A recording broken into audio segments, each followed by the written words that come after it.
Hi, it's Tim Hagen from Progress Coaching, and welcome to another episode of Coaching Conversations. And I wanted to make you aware of something very cool that we're doing on a subscription basis, and we'll put a link in each one of our episodes. But every Wednesday, we're going to be doing what we call an audio podcast workshop. That workshop will be roughly about 14 to maybe 20 minutes per episode, with each month having a theme from a coaching model, using feedback strategically, to coaching self-awareness, and so on. So if you could, look in the body or in the content description of each episode, and you will see a link where you can join this subscription. These are literally 4 workshops every month, teaching specific strategies to address a particular area of workplace coaching, as it relates, again, to things like awareness, motivation, teamwork, and what have you. Here's the cool thing. It's only $10 per month, and each month you will get a handout that we will follow along with. So we also give you a tool for you to take notes as we go through each episode. We hope you'll check it out. Quiet quitting is not a new concept. Maybe it's a different name and a different label, yet we've had quiet quitting for decades. We need to get back to the fundamentals of employment. If you are hired to do a job, you should be hired to do that job to the best of your ability. There is not a job description in the world that encourages people to not try or to gossip or to be negative in the workplace. Yet, sadly, that seems to be the case in many organizations. Think about the great studies done by the Gallup organization, where less than 1/3 of employees today are truly engaged, with the rest either being neutrally or actively disengaged, meaning possessing negative tendencies. We need to get back to the basics. If you are hired to do a job, your first objective is to do that job to the best of your ability. Not to stop short, not to do things that slight the company, but to do the best job you possibly can. Now, what can leaders do is something else. Leaders can sit down and find out from every one of their employees what they're motivated by, what their goals are.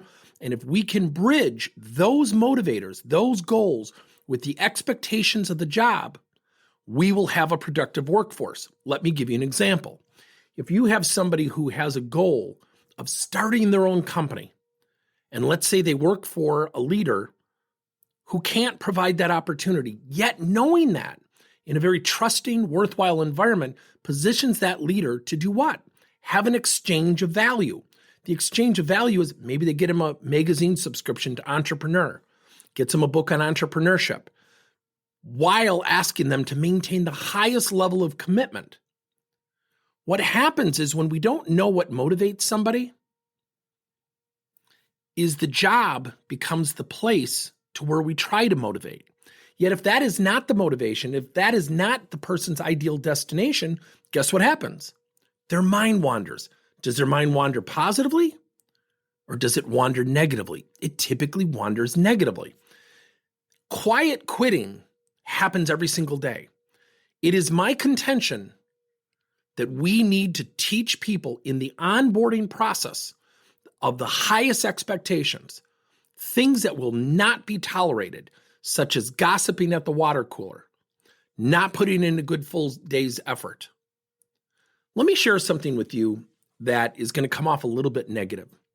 I have a very good friend, Mike Carroll, who runs a business like mine. And we talk every other Sunday night at a dinner that we call Sunday Night Properties, because we now own some properties together.